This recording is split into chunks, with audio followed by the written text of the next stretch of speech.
Hello guys, welcome back to super 90 academy. आज हम बाल विकास के अंतर्गत विकास की विभिन्न अवस्थाओं का अध्ययन करते हैं। चूंकि आपको पता होगा कि विकास की अवस्था को अलग अलग वैज्ञानिकों ने अपने अपने तरीके से अनेक भागों में विभक्त किया है। मैं आपको बता रहा हूं रॉस महोदय। तो रॉस महोदय ने विकास की अवस्था को 4 भागों में बांटा है। उसी प्रकार हरलॉक ने विकास की अवस्था को 11 भागों में बांटा है। लेकिन हम जो मुख्य है 4 अवस्थाओं का अध्ययन करते हैं। ठीक है, तो सबसे पहले प्रारंभ करते हैं विकास की विभिन्न अवस्थाएं, स्टेजेस ऑफ डेवलपमेंट। अब ये 4 प्रकार की है: शैशवावस्था, पूर्व या प्रारंभिक बाल्यावस्था, उत्तर या परवर्ती बाल्यावस्था और चौथा है किशोरावस्था। आइए देखते हैं शैशवावस्था। तो इसकी उम्र 0 से 2 वर्ष होती है, अर्थात जन्म से 2 वर्ष तक की जो अवस्था है वह शैशवावस्था की श्रेणी में आता है। तो इसे समायोजन की अवस्था भी कहते हैं। शिशुओं की उचित देखभाल इस उम्र में आवश्यक होता है। यह समायोजन की अवस्था होती है। शिशुओं की देखभाल अर्थात माता पिता द्वारा शिशुओं की संपूर्ण संरक्षण इस अवस्था में होता है और उसे उसके आधार पर समायोजित किया जाता है। इस काल में क्रोध, हर्ष, प्रेम, घृणा, प्रसन्नता आदि संवेग विकसित हो जाता है। 0 से 2 वर्ष तक की जो अवस्था है, जन्म से 2 वर्ष तक की अवस्था है, उसमें बच्चे प्रसन्न होना, हर्ष, खुशी होना या फिर क्रोध करना, घृणा करना जैसी संवेग सीखने लगता है। उसके बाद हमारा दूसरा है पूर्व या प्रारंभिक बाल्यावस्था। तो पूर्व या प्रारंभिक जो बाल्यावस्था है इसकी उम्र 2 वर्ष से 6 वर्ष तक होती है। इस अवस्था के बालकों में जिज्ञासा अधिक होती है। 2 वर्ष से 6 वर्ष तक की जो अवस्था है, इस अवस्था में बालक जिज्ञासु प्रवृत्ति के होने लगते हैं।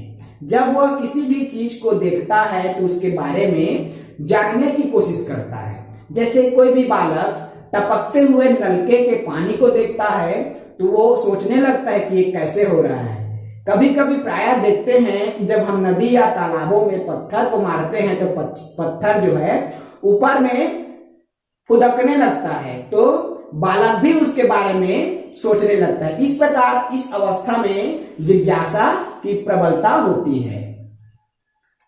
चलना, बोलना, मलमूत्र का त्याग करना सीखता है।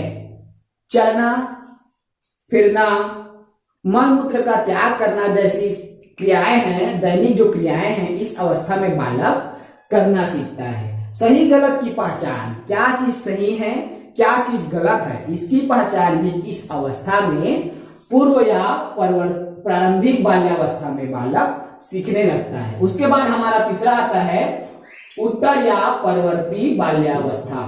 तो इसकी जो उम्र सीमा होती है 6 से 12 वर्ष होती है। ठीक है, 6 से 12 वर्ष की उम्र सीमा अर्थात यह स्कूल जाने की अवस्था है।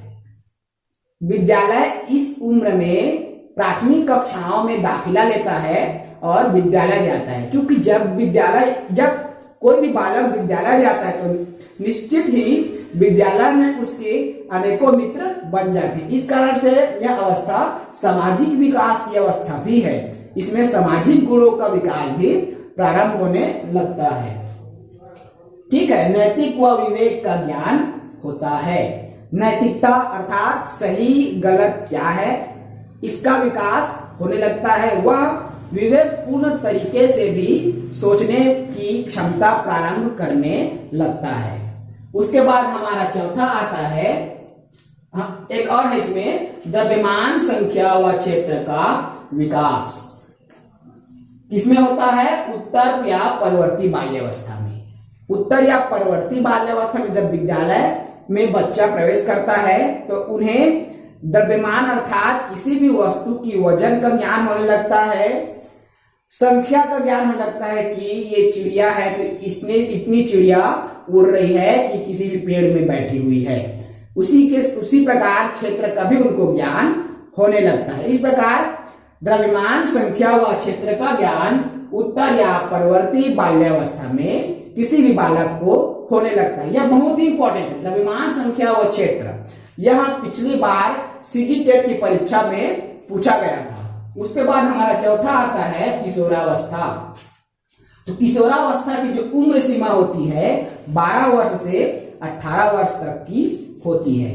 इस उम्र में कल्पनाशीलता, तार्किक चिंतन का गुण विकसित हो जाता है। चूंकि यह उम्र जो है कल्पनाशील विकसित करने की उम्र है, इसमें बालक किसी भी या इसमें जो युवा है या किशोर है किसी भी चीजों को या किसी भी समस्या को तर्कपूर्ण तरीके से कल्पना करके उनका चिंतन और मनन करना प्रारंभ कर देता है, उनको तार्किक तरीके से सोचने लगता है। इसलिए इसे आंधी तूफान की अवस्था भी कहा जाता है। आंधी तूफान की अवस्था से तात्पर्य है इस अवस्था में बालक जो है कब क्या निर्णय लेता है उनको खुद आभास नहीं होता, उनकी जो माइंड है बदलता रहता है, इसीलिए इसे आंधी तूफान की अवस्था भी कहा जाता है। आज का यह वीडियो बहुत ही इंपॉर्टेंट है जो हमारे शिक्षक भर्ती परीक्षा CG TET, C TET, UP TET, रेट जैसी पात्रता परीक्षाओं में पूछा जाता है। आज का हमारा वीडियो आपको कैसा लगा प्लीज नीचे कमेंट बॉक्स पर कमेंट करके बताइए और हमारे इस यूट्यूब चैनल को सब्सक्राइब कीजिए। थैंक यू दोस्तों।